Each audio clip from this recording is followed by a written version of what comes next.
যদি আমি আপনাকে বলি যে আপনার সাথে পৃথিবীর অন্য একটি কোণে বসে থাকা স্যামুয়েল টেনিসন নামের একজন ব্যক্তির সাথে গভীর সম্পর্ক রয়েছে, এবং যদি আমি আপনাকে বলি যে আপনার সোসাইটিতে কোনো ব্যক্তির মৃত্যুর কারণে এই পৃথিবীতে ওয়ার্ল্ড ওয়ার 3ও শুরু হতে পারে, তো আমার এই কথাগুলিকে কি আপনি বিশ্বাস করবেন? জানি বিশ্বাস করবেন না, কিন্তু একটু আগে যে দুটি এক্সাম্পল আমি আপনাকে দিলাম সেটা সায়েন্টিফিক্যালি 100% সত্য, আর কিছুক্ষণের মধ্যে এর প্রমাণও আপনি পেতে চলেছেন। আপনার কাছে শুধু একটাই অনুরোধ যে আপনি এই ভিডিওটি সম্পূর্ণ দেখুন, কারণ আজ এই ভিডিওটি নলেজের ভান্ডারে পরিপূর্ণ রয়েছে। So let's begin. The butterfly effect or the chaos theory. ভিডিওটি একটু জটিল রয়েছে, কিন্তু আমি জানি যে প্রহেলিকা কমিউনিটির কাছে এটা একেবারেই সহজ। দ্য বাটারফ্লাই এফেক্ট এটি হলো এমন একটি থিওরি যা ঘটে তো আমাদের লাইফে প্রতিনিয়ত ঠিকই, কিন্তু আমরা এই বিষয়টিতে একেবারেই ধ্যান দিই না। একজন ফেমাস ম্যাথামেটিশিয়ান এডওয়ার্ড লরেন্স সবথেকে প্রথমে এই থিওরিটিকে ডিসকভার করেছিলেন। তিনি তার থিওরিতে বলেছিলেন যে পৃথিবীতে ঘটে যাওয়া ছোট ছোট ঘটনাগুলি একটি বড় ঘটনাকে জন্ম দিতে সক্ষম, এবং পৃথিবীতে অবস্থিত প্রতিটি জিনিসকে যদি একটি ওয়েভসের আকারে দেখা হয়, তো সেই ওয়েভসে ঘটা বা ঘটানো একটি ক্ষুদ্র চেঞ্জেস সম্পূর্ণ ওয়েভসের ইকুয়েশনকেই পরিবর্তন করে দেবে। এডওয়ার্ড লরেন্স নিজের এই থিওরিটিকে বোঝানোর জন্য বলেছিলেন যে এই সম্পূর্ণ পৃথিবী এবং পৃথিবীতে থাকা ক্ষুদ্র থেকে ক্ষুদ্রতম জিনিস একে অপরের সাথে এমনভাবে ইন্টারকানেক্টেড রয়েছে যে ব্রাজিলে যদি কোনো প্রজাপতি ওড়ে, তো তার কারণে টেক্সাসে একটি বড় টর্নেডো আসতে পারে। ওয়েল, এই কথাটিকে কিন্তু আপনি সিরিয়াসলি নিয়ে নেন না, কারণ তিনি এই কথাটিকে লোকেদেরকে তার থিওরিটিকে বোঝানোর জন্য বলেছিলেন। অ্যাকচুয়ালি তিনি বলতে চাইছিলেন যে একটি প্রজাপতির ডানা দ্বারা তৈরি হওয়া বাতাসের মতো ক্ষুদ্র এলিমেন্টও একটি সময়ে এসে বড় কোনো এফেক্টকে তৈরি করতে সক্ষম। তো চলুন আজ আমরা এডওয়ার্ড লরেন্সের এই famous theory the butterfly effect বা দ্য কেওস থিওরিকে তিনটি রিয়েল লাইফ এক্সাম্পল দ্বারা ডিকোড করার এবং বোঝার চেষ্টা করি যে এই বাটারফ্লাই এফেক্ট আসলে কি, এবং এটি কিভাবে কাজ করে, এবং কিভাবেই বা পৃথিবীর প্রতিটি জিনিস একে অপরের সাথে ইন্টারলিঙ্কড রয়েছে। নাম্বার 1, মহাত্মা গান্ধী।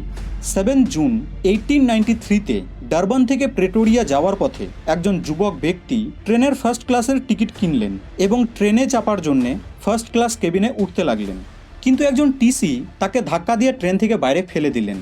এই ঘটনাটির কারণে সেই যুবক ব্যক্তিটি নিজেকে খুবই অপমানিত এবং রাগী বোধ করতে শুরু করলেন, এবং সেই সময় তিনি প্রতিজ্ঞা করলেন যে যেভাবে তাকে ফার্স্ট ক্লাস বগি থেকে ধাক্কা দিয়ে ফেলে দেওয়া হলো, ঠিক একই রকমভাবে তিনিও তার দেশ থেকে ইংরেজদের এইভাবেই অপমানিত করে ধাক্কা দিয়ে দেশ থেকে বের করে দেবেন, এবং তার দেশের সাধারণ নাগরিকদের উপর যেভাবে অত্যাচার করা হয় সেটারও বিরোধ করবেন।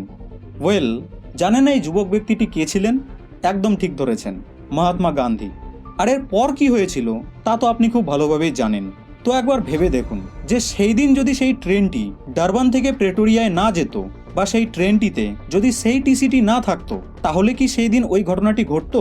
আর যদি ঘটনাটি না ঘটতো, তাহলে কি আমাদের দেশ স্বাধীন হতো? হয়তো নয়। আর এই যদি এবং হয়তো শব্দটি এই থিওরির সবথেকে বড় মিস্ট্রি। একবার ভেবে দেখুন যে সেই ট্রেনের ঘটনাটি যদি না ঘটতো, তাহলে কি আমাদের দেশ স্বাধীন হতো? এটা হলো এমন একটি প্রশ্ন যার উত্তর না তো কোনোদিন সায়েন্স দিতে পেরেছে, আর না তো কোনোদিন দিতে পারবে।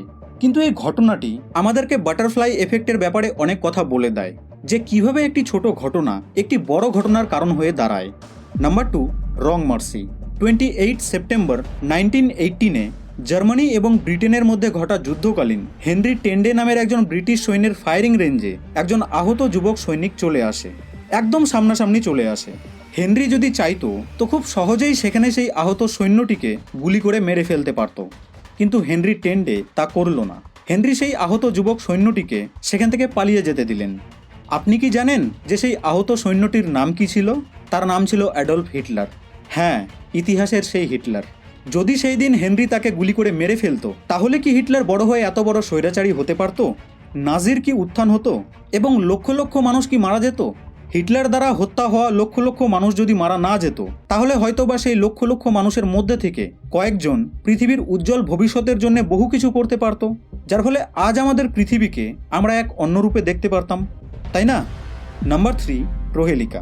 যেভাবে পৃথিবীর প্রতিটি জিনিস একে অপরের সাথে ইন্টারলিঙ্কড রয়েছে, ঠিক একই রকমভাবে আপনার এবং আমার প্রিয় চ্যানেল প্রহেলিকাও বাটারফ্লাই এফেক্ট থিওরির আওতায় আসে।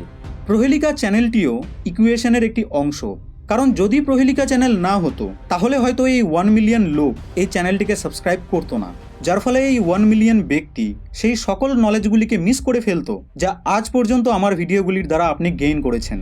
আর না তো 50 মিলিয়নের থেকেও বেশি লোক আমার ভিডিওগুলিকে দেখতো, যা প্রায় সাউথ আফ্রিকার জনসংখ্যার সমান। যদি এই চ্যানেলটি না হতো তাহলে কি আমাদের মধ্যে থেকে অনেকে সেই নলেজ, সেই মোটিভেশন, সেই ইন্সপিরেশনকে নিজের লাইফে কাজে লাগাতেন? আর যদি আপনি না হতেন তাহলে কি আজ প্রহেলিকা চ্যানেল এতটা ভালোবাসা এবং সাপোর্ট পেত? কিন্তু এখনও সেই প্রশ্ন থেকে যায় যে যদি প্রহেলিকা চ্যানেল না থাকতো তাহলে কি অন্য কেউ এই একই নামের চ্যানেলকে স্টার্ট করতো? এই সকল এক্সাম্পলগুলি আমাদেরকে বলে যে বাটারফ্লাই এফেক্ট প্রতিটি জায়গায় এক্সিস্ট করে, বরং এই সম্পূর্ণ ইউনিভার্সে এই বাটারফ্লাই এফেক্ট কাজ করে। আর এই সকল এক্সাম্পলগুলির দ্বারা এটাও প্রুভ হয়ে যায় যে একটি ছোট ক্ষুদ্র অ্যাকশনও বড় কোনো রিয়াকশনের কারণ হতে পারে, এবং আপনার দ্বারা করা কোনো কাজ বা আপনার দ্বারা নেওয়া কোনো ডিসিশন পৃথিবীতে অবস্থিত বিভিন্ন লোকেদের মধ্যে একটি রেভলিউশনারি চেঞ্জেসকে তৈরি করতে পারে। কিন্তু যদি কোনো ঘটনার মধ্যে থেকে প্রধান কর্তাকে বাদ দিয়ে দেওয়া হয় তাহলে কি সেই ঘটনাটি ঘটবে? কোনো ক্রিয়ার মধ্যে থেকে যদি প্রধান কর্তাকে বাদ দিয়ে দেওয়া হয় তবুও কি সেই ঘটনাটি ঘটতে পারে? মানে ট্রেনে যদি মহাত্মা গান্ধী না থেকে অন্য কোনো ইন্ডিয়ান থাকতো, হেনরির গান পয়েন্টে হিটলার না থেকে অন্য কেউ থাকতো, প্রহেলিকা চ্যানেলে নবীন কুমার দুবে না থেকে যদি অন্য কেউ থাকতো, তাহলেও কি সম্পূর্ণ টাইমলাইন যেভাবে চলছে তেমনভাবেই চলতো? এই প্রশ্নের উত্তর আজ পর্যন্ত আমাদের কাছে নেই, আর হয়তো বা আমাদের কাছে কোনোদিন থাকবেও না।